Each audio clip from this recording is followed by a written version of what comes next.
You're listening to Civic Media. You can tune into any of our live shows on any radio station across the state with the Civic Media app. Find us in your phone's app store and listen anytime, anywhere.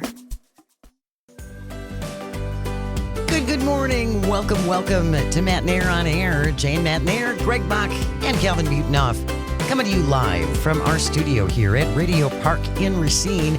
You can always join us, call or text. The number is the same, 855-752-4842. You can also leave a comment if you're watching on the live stream on Facebook, YouTube, and what used to be Twitter. We are waiting to be joined by Darren Von Ruden, the president of the Wisconsin Farmers Association. We're going to talk about tariffs and bailouts and all.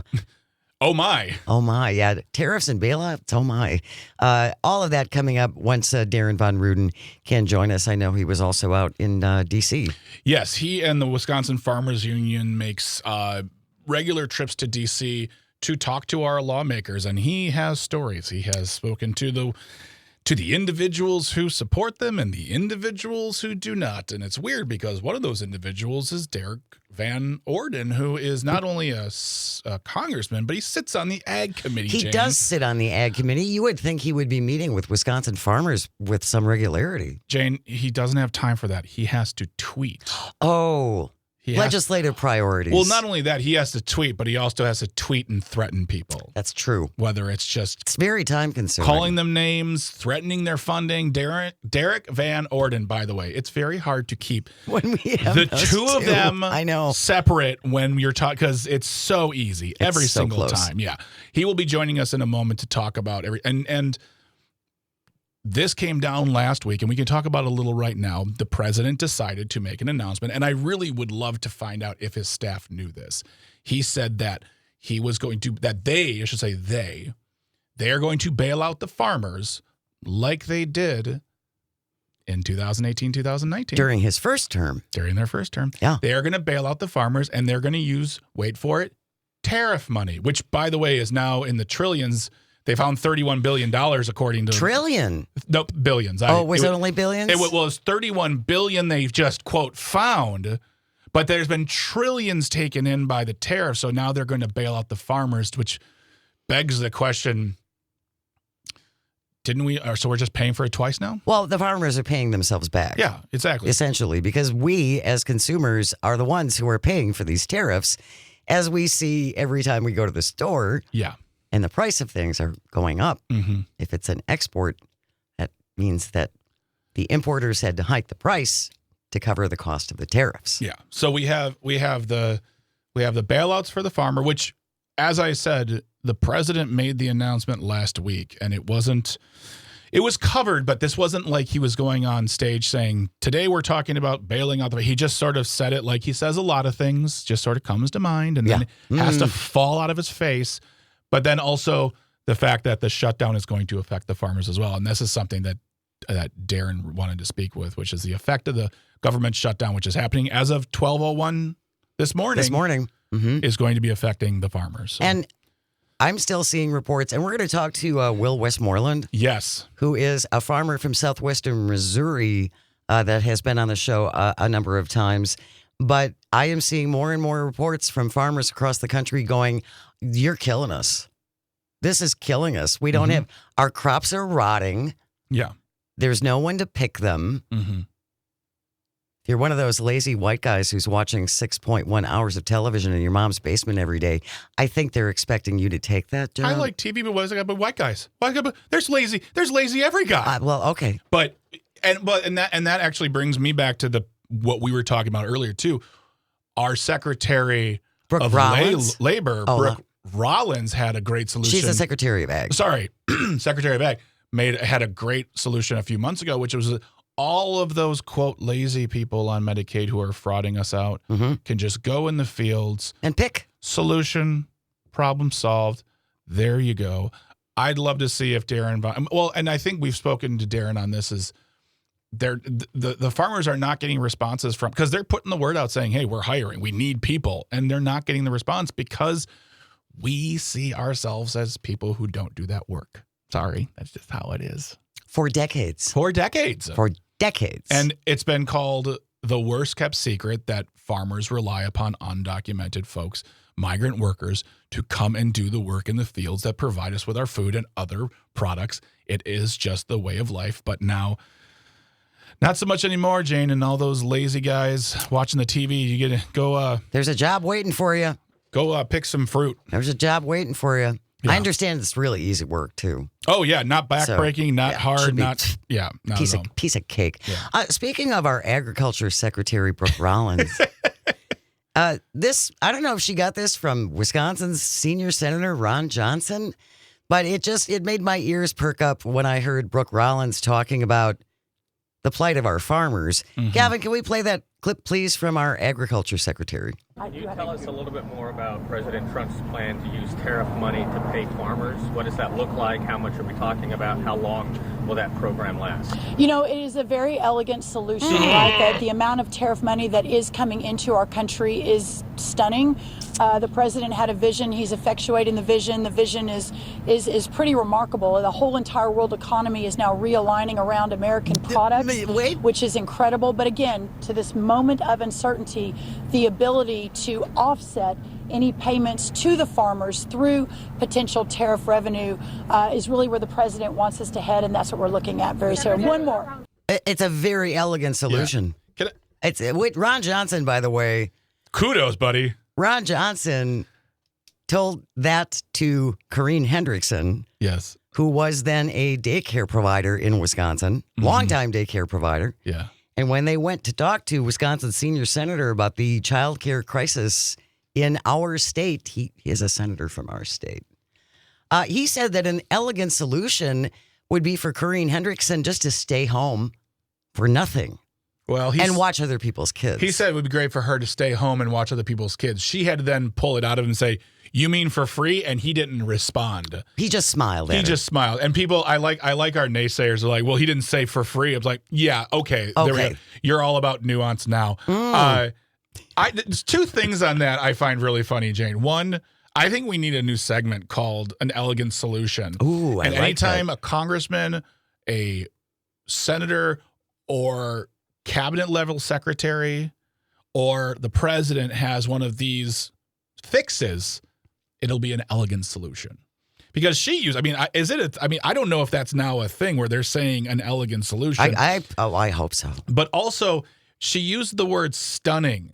Stunning doesn't denote great. It means as though you can say, this tidal wave is awesome. It doesn't mean great. It means overwhelming, could be terrible, but just enough for you to go, oh my goodness. So stunning, when she says that the money we're getting from the tariffs is stunning, I don't think trillions of dollars on the tariff shelf that I literally am using Trump's words. Yes. He called it a tariff shelf. Yes. I don't know. I can't buy that on Amazon.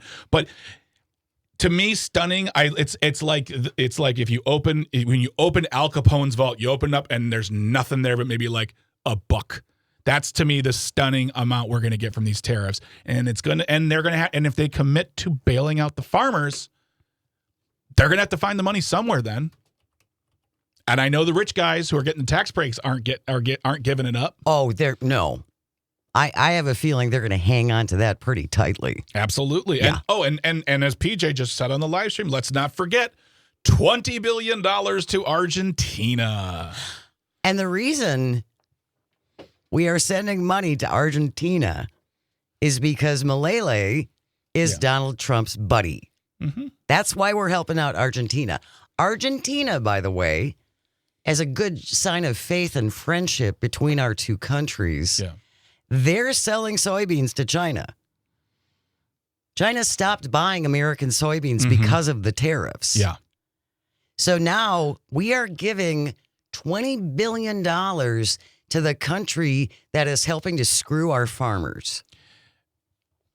And that leads me to two other points now. One, it is on record. I read a story in Ag Web Farming. It's a great app if you want to learn about what's going on in the farming world. Great stories. Download directly to your device and look at all the news that comes through. It said in there that Donald Trump was telling China / asking China / maybe begging China to quadruple their soybean purchases from America because they've been hit so hard from what's happening now and what happened back in the day too. In the first tariff war that happened. Right. You know, Also, the notion that so Jane, I have an elegant solution. Excellent. So you know how like he's helping out his friend because he's his friend and they like him. And he helps out Bibi, he helps out Putin, and he'll Cutter too. He's a big fan of Cutter lately. Yeah. So okay, folks, so let's all get together. You don't have to mean this. Just tell President Trump he's nice. Tell them that you like him. He might help us with healthcare. He could release the Epstein files. Maybe if we just suck up to him enough. Compliment him enough. Oh, we could compliment him into, I mean, I don't know, maybe just not having massive cuts to healthcare. If we just compliment him enough. Exactly. I mean, it's like a regular donor thing, Jane. You start like low. Sure. Hey, I like that tie. You don't want to overwhelm him, right? You got to warm him up a little bit. Maybe he doesn't tell an ICE agent to arrest you, even though you're a legal citizen or here protected legally. As you get more up and up and up, you get more. So let's call it a quid pro quo. He knows about those. He does. So let's call it a quid pro quo. We just up those compliments up, and then who knows? I mean, Jane, you never know. You could do this all together. We get ourselves some universal health care. It'd take a lot of compliments, but I believe in us. That's how we can move forward together. Just give him enough compliments, make him feel loved, and we can get what we need as Americans who pay our taxes. American soybean farmers and their families are suffering. There are 500,000 of soybean producers in the country that need new markets, opportunity, and a level playing field. Tennessee Soybean Promotion Council Executive Director Stephen Maupin says the tariffs imposed by Trump are death by 1,000 cuts. Oh, man. We're in a significant and desperate situation where none of the crops that farmers grow right now return a profit. They can't even break even. A fifth-generation soybean farmer in Tennessee said the year started off really good. We were in the field in late March, which is early for us. But then the wheels came off, so to speak, pretty quick. There was devastating flooding in Tennessee in April, then a drier than normal summer, higher supply costs because of inflation, and the Trump tariffs. Quote, so much of what happened and what's going on here is totally out of our control. We just want free, fair, open market where we can sell our goods as competitively as anybody else around the world. We feel we have a superior market here in the U.S., but we need to have markets. And I don't know who that gentleman voted for, and I do not care. That is an example of how all of this happening right now affects all of us. And you can't take into consideration weather and flooding and all that stuff. You just have to hope for the best. And they were getting good. And then this came along and flooding came along. And one of those things can be controlled. So I don't know. I don't know what to tell you. Compliments, baby. You look so handsome today, by the way. Have I told you that? Yeah. When we return, medical marijuana might actually make it to Wisconsin. Really? What? We'll kick that around on the way. Stay close. You're listening to Matt Nair on Air on the vast, statewide, countrywide, pick us up around the globe, the Civic Media Radio Network. We'll be right back. Stay with us. You're listening to Civic Media. Stay up to date on the latest news and information for your local community and Wisconsin by signing up for our free email newsletter. Visit civicmedia.us/email to get started. Good morning. Welcome to Matt Nair on Air. Jane Matt Nair, Greg Bach, Calvitini on the board, coming to you from our studio at Radio Park in Racine. Join us, call or text at 855-752-4842. That's 855-75-CIVIC. Or you can leave a comment on the live stream. Good morning, live stream. On Facebook, YouTube, and what used to be Twitter. Coming up at the very end of the show, about a half an hour from now. We'll wrap it up with This Shouldn't Be a Thing. Today it is the... As the worm turns. As the worm turns. Do. You said you left me. Stick around for Tisbat, as we call it. This shouldn't be a thing. Coming up around 10:53 this morning. We wanted to talk a little bit about medical marijuana. We intended to get around to this yesterday, and then we just got bogged down by all the other things happening in the world. Yeah. Wisconsin GOP lawmakers from WISN introduced bill to legalize medical marijuana. 3 Republican state lawmakers introducing a bill to legalize medical marijuana after multiple previous failed attempts. This new measure, sponsored by State Senator Patrick Testin from Stevens Point, Senate President Mary Felskowski Tomahawk, State Rep Patrick Snyder from Weston, would require people have a doctor's diagnosis and then register through a new state office. Yeah, the last time they tried to do this was, I think it was last year. Was it last year? I believe so. I think, or maybe it was 1948. Time's a construct at this point. The proposal was you could only get medical, and this only went through the assembly. It never reached the state Never got Senate. very far. Yeah, and you could only have like 3 to 5 ailments. Yeah, they were very specific. Yeah, very specific conditions. And it wouldn't be what I would think you would do is legalize it, then license it, and allow dispensaries to sell it. They would set up 5 state-run dispensaries. Right. Which seems like spending to me. It does. Instead of, not doing that and just licensing it out and reaping the taxes. But yeah, it was so convoluted and so strict and so. It doesn't sound like it's that much different this time around. I think they added IBS to the list of ailments. Well, patients, again, under this proposal by the 3 Republicans to bring medical marijuana to Wisconsin, patients have to get a diagnosis of a condition like cancer. Understood. Multiple sclerosis. Great. PTSD. I've talked to veterans about this who would really like to have access to it. Parkinson's. Yep. Chronic pain. Okay. Or IBS. Oh, what? I think you're right. I don't think IBS, which is irritable bowel syndrome. That's not a serious thing. It's got to be horrible. No, I don't think it's a thing to. I don't laugh at the syndrome. Nor do I laugh at the people who have it. I don't have it, and I feel good about that.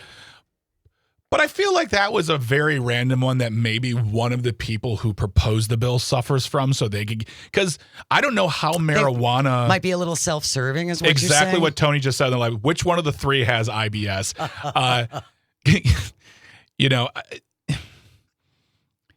Just legalize it. Start medical. Just make it. Don't do all these caveats. Let people have the relationship with their doctors and talk about it. If the doctor prescribes it, fine. We get the taxes. Look at all the other states, including Minnesota, Michigan, Illinois. Wait for it.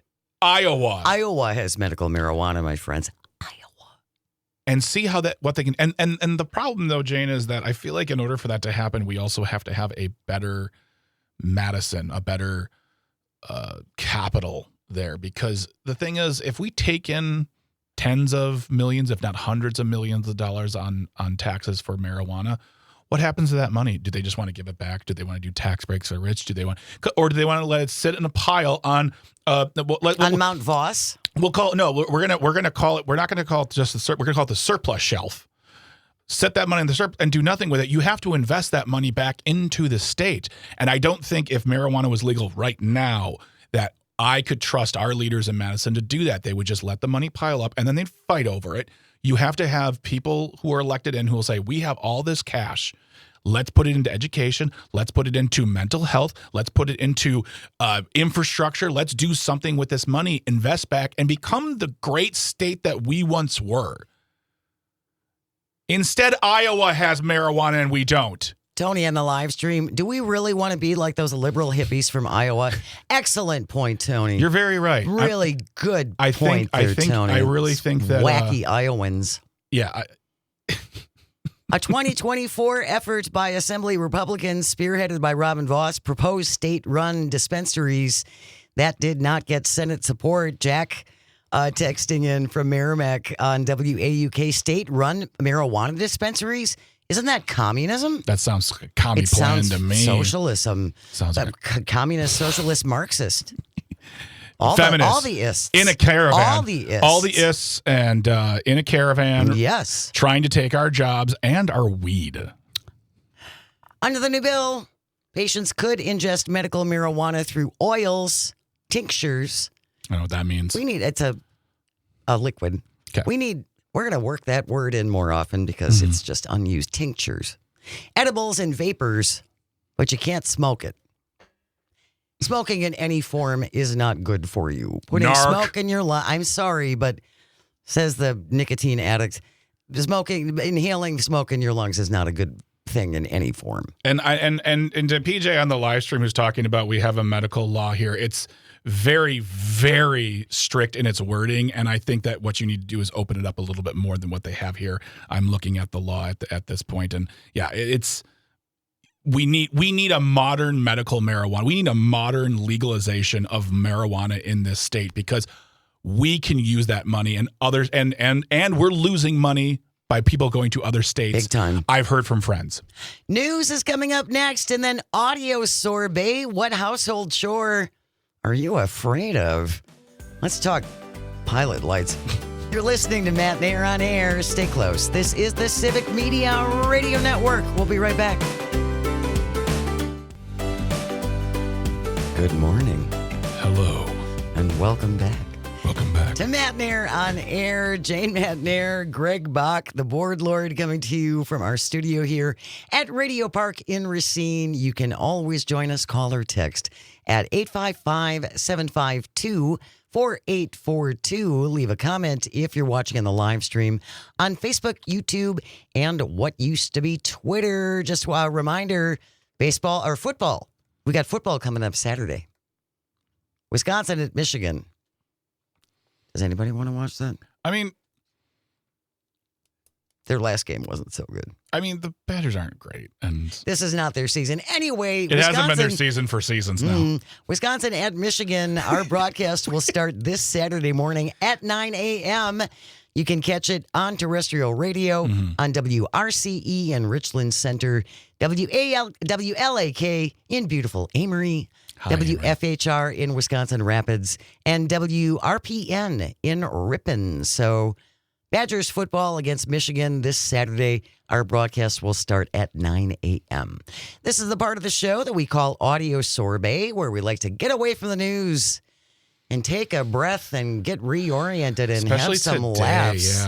Yeah. It's exhausting. So we were talking about this. This is where these things come from. Every day we come into the studio and we say we need an audio sorbet. And I always know that we cannot try to find unless we stumble into a topic outside of the building. You cannot say, it's like saying, make a viral video. You can't do that. No. It has to come from a topic that's being talked about out of context for no reason. We're just shooting the bull in the room. And then all of a sudden you say, that's it. There it is. That's the only way you can find one. So this morning, before we got on the air, we were talking about my neighborhood had our block party on Saturday. Mm-hmm. And I had asked some of the neighbors if they knew any handy guys. Yeah. So we have a 2-story house and we have an attic that is unfinished. Yeah. The only thing in the attic when we had our bathroom redone is a vent fan to the outside. Mm-hmm. Now, we remodeled that bathroom about 15 years ago. The attic isn't finished, doesn't have a floor, and nobody's been up there to check on it. And I worry, and I want to make sure there's no leaks. Yeah. My husband has a spinal cord injury. He is not bendy, and he can't do ladders. Mm-hmm. He can't.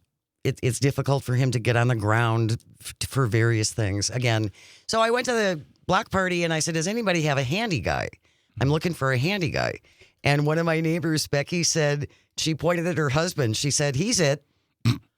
So Mark, that lovely man, is going to come over and crawl in our attic for us this week because I am afraid to go in the attic. Yeah. I said it out loud. Yeah. I don't want to go up there.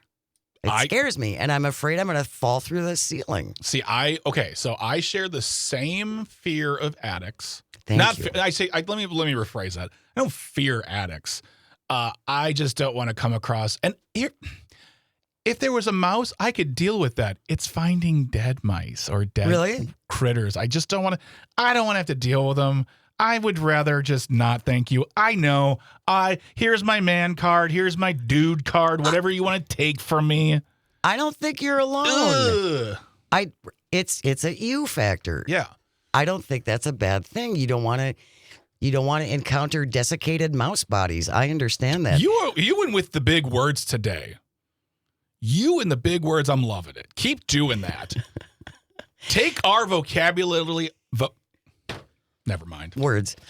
Carol from Waukesha texted in early because she wasn't able to stick around. She said, I wanted to share my household task that I hate. I cannot set nor can I clean out mouse traps. So you are not alone. Yeah. And I have my good friend Rosalind cannot handle mouse traps. Well, the other thing too, and this is, it may be because I have the dog now. Hi, Maybell. You're not listening. Any sort of animal pain hurts me, and I don't want to. My house is not overrun with mice. I do not have a rodent problem. Therefore, I don't feel the need to put traps in the attic to kill them. Okay. Because unless they're causing a problem, we'll go from there. And we haven't had any. So I don't feel the need to put something up there that if one gets around, it's fine. It's not causing any harm. I've not seen anything happen to my house because of it. I personally do not like the idea of killing animals, even if they're pests and rodents. Well, you're the man who takes spiders outside. I do. I take spiders out. I don't need to kill them. There's nothing that brings me no accomplishment by killing a spider.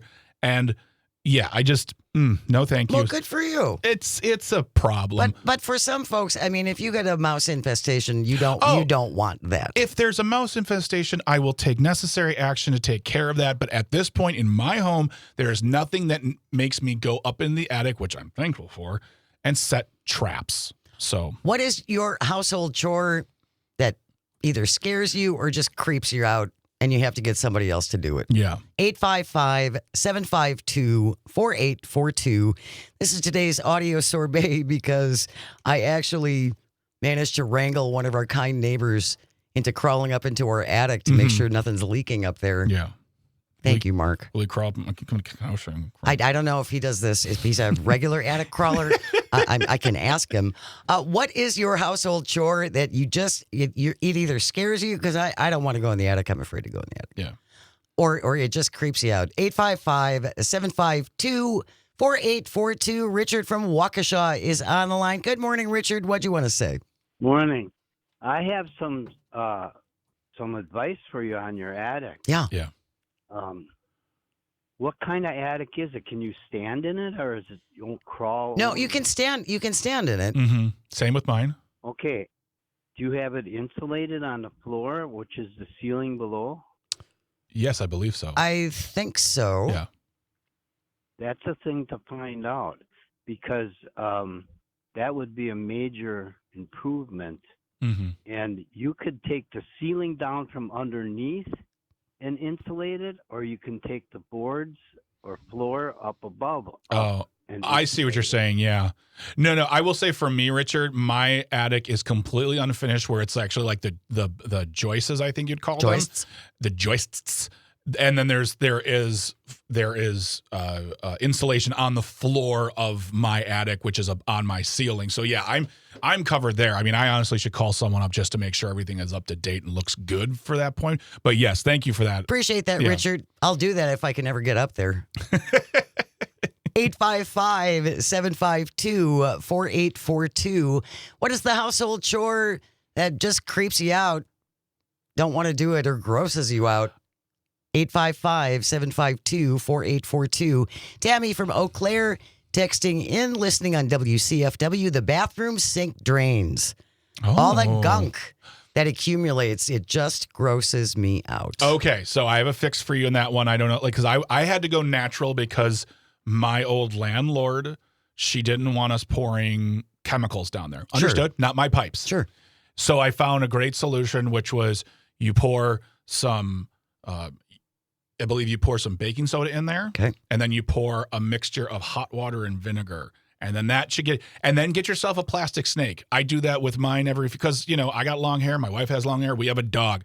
Our drains in the bathroom, especially the shower, get clogged. So that's a natural way of fixing it. And those snakes, that's a basic plastic snake. They're so basic, they don't even sell them on the shelves at grocery stores. They're on those side things that hang off of the shelves where they're like, oh, you need one of these things. Yeah, you got them. So that's a great, natural, easy, quick fix. I like that. I told you about. It's not a fear. I don't like being on ladders. You're not alone. Ladders bug me out. I know I need to do them sometime, but like especially I have a 2-story as well, and we were cleaning windows, power washing windows, like just making sure they look nice. And I had been putting off cleaning my gutters for experts would call it too long. What are you pointing at? Terry. Terry texting in, listening in Waukesha on WAUK, cleaning gutters. Yep. Cleaning gutters made me very, very, freaked me out. And then one day I'm like, all right, we got to clean the windows. I'll just get on the ladder. I'll look and see how bad it is. And then I found out, and I've been in my house for 3 years now, we have gutter, like. You have gutter cutters. guards? We have gutter guards. Just covered. Perfect. And they were there when we got there. You're off the hook. I'm completely off the hook. And I was very excited and then became immediately ashamed of myself. Oh, don't be ashamed. Because I didn't know.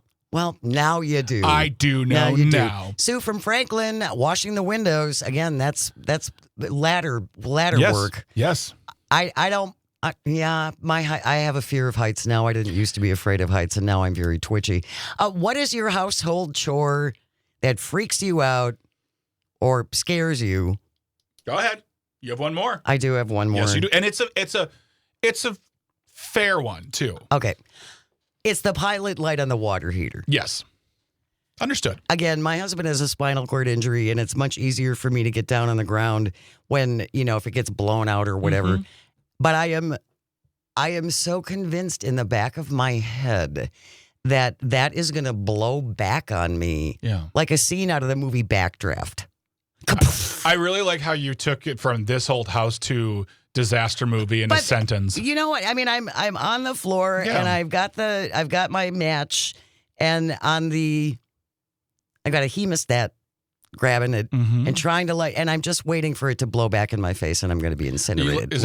And be like a speck puff. Is there like a bad guy on the other side of the room who's just smoking a cigarette slowly, looking and just flicks it and watches it? The cherry just hit, and you're like, "This is what I was afraid of." Credits. Judy from East Troy texting in. We have 12-foot ceilings. I cannot stand dusting them.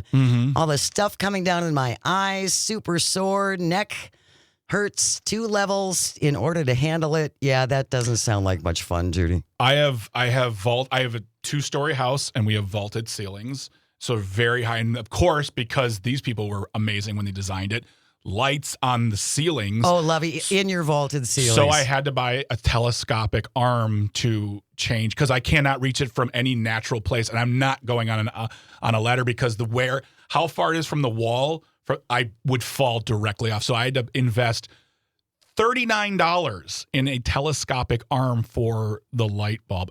And don't get at me saying you have a cheaper fix because it's too late. I spent the money. Now I just want to borrow it. I don't know what I'm going to do. You can. I'm only going to use it once in a while. I don't know what I'm going to do with it, but I just want to see if I can just go up to your husband with the suction cup thing and just from like. And finally, Brett from Brown Deer says, if the mouse dies naturally in the attic and it doesn't smell, just leave the body as a warning to the other mice. There you go.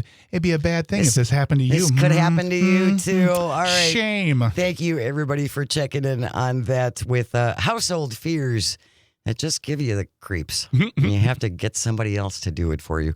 When we return, we are going to wrap up the show as we always do with this Shouldn't Be a Thing. Today it is the As the Worm Turns edition. Stay close. You are listening to Matt Nair on Air. We're coming to you across the vast, statewide, countrywide. What? You can pick us up wherever you are around the world on the Civic Media app. Stay with us. You're listening to Civic Media. Find the latest news, information, and archives of all your favorite shows on the Civic Media website, civicmedia.us. Good morning. Welcome back to Matt Nair on Air. Jane Matt Nair, Greg Bach, our one, our only Calzone on the board. Coming to you from our studio at Radio Park in Racine. Join us, call or text at 855-752-4842.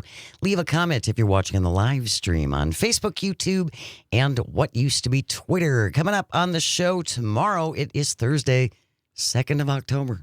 It's the 2nd of October. You don't know this song. I just made it. It's the 2nd of October. It is October Oh today. my gosh. Friend, colleague, host of Amicus, the Law Review, Jim Santel, is going to be joining us. Yes. There's a lot to cover with Jim Santel. He might just stick around for 5 to 7 hours. Yeah, could be.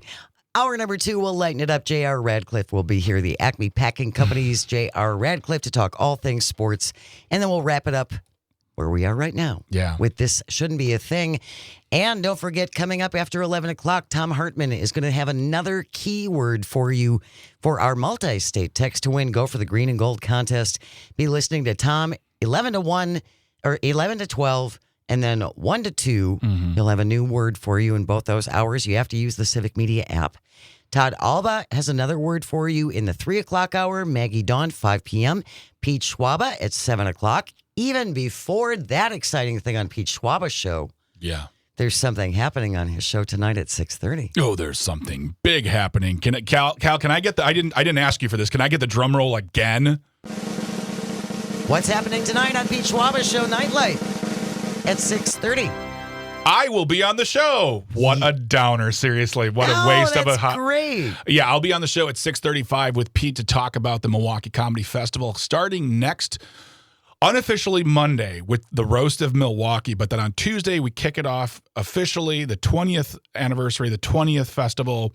Aparna Sharla, who has been on TV, been in movies, wrote a wonderful book, kicks it off at Lakefront Brewery, but we'll be talking more about that in the coming days. But on Pete's show tonight, 6:35, I'll be there talking with him about that, the festival, as well as comedy, because we always talk about comedy, because he and I are both stand-ups, have a lot in common on that level, but I'm very much looking forward to seeing him and talking to him. And also just a really quick thing, too, depending on how the game goes today, we may know who the Brewers play this Saturday. If the Cubs win game 2, I will be very not You happy. won't be the only one. So, yeah. Join Pete Schwaba tonight, Nightlight, at 6:30. Learn all about the Milwaukee Comedy Festival. Let's go support our comics. Yeah. It is late, Calvin. 10:55. That means it's time for... This shouldn't be a thing. Should you ever find a thing you think should not be, send it into Greg and me, Jane says, at civicmedia.us. This is from huckmagazine.com. Watch your mouth. Calvin found this one. Headline reads, Vibrations and Victories at the World Worm Charming Championships. Yes. Maybe we don't need legal marijuana. On the flat green expanse of a school playing field in Cheshire, England, a crowd armed with French horns, recorders, pogo sticks, and pitchforks are preparing for the 46th annual World Worm Charming Championships. For the next 30 minutes, every square meter can make the difference between glory and going home wormless. Wait, what? Wait a minute. Teams have 30 minutes to coax as many worms as possible from a designated 3x3 meter plot. No digging, no use of water. Instead, worms have to be charmed by vibrations, which the organizer says works because the worms think it's raining. So then they come out. This seems mean. There's the traditional twanging, driving a garden fork into the ground and then rhythmically vibrating it so the soil shivers like rain. Some prefer music, from harmonicas to heavy metal blasted through speakers. Others prefer stamping on it with a variety of footwear. The 75-year-old organizer, Mr. Forster, That's his full name. co-founded the event in the early 80s. When asked why he did it, he's like, man, cocaine is amazing. Amazingly, it's quite awe-inspiring to watch the worms come out. Everything you see is true. We just enhance it a little bit and make it a little bit more magical. He has seen the championships grow from a small village oddity to now a Guinness World Record-holding spectacle. That doesn't mean anything. Guinness, whatever. Don't be dissing Hey, the this worm is this. championships. This should not be a thing, is it not? 3,000 people turned out last year. The worms are carried to the counting tent after the event, where volunteers sift through them looking for the winner. Last year, the winning plot produced 71 worms that were brought to the surface by tapping garden forks with rubber mallets. We'll include the link in the show notes. Oh, yeah, absolutely, because you need this in your life. When asked for comment, the worms were like, can you just leave us alone? That wraps up today's episode of This Shouldn't Be a Thing. Thank you, Greg and Calvin, and all of our engineers. Without you, nothing works. And thank you most of all for calling and for texting and for listening and watching on the stream. It really means the world. I hope you find some joy today, even if it's just the littlest of little bits, and you have the chance to share it. We have news coming up next, followed by Tom Hartman. Be listening for that keyword for our multi-state text to win. Go for the green and gold contest. Have a wonderful day. We will be back tomorrow. The national news cycle never stops, but it can be hard to find news about your local community. Civic Media is dedicated to providing quality local and state news coverage across Wisconsin. With the Civic Media app, you can get notifications about local stories that matter to you and your community. Find the free Civic Media app in your phone's app store and choose notifications from the menu to tell us what kind of news you want to hear about.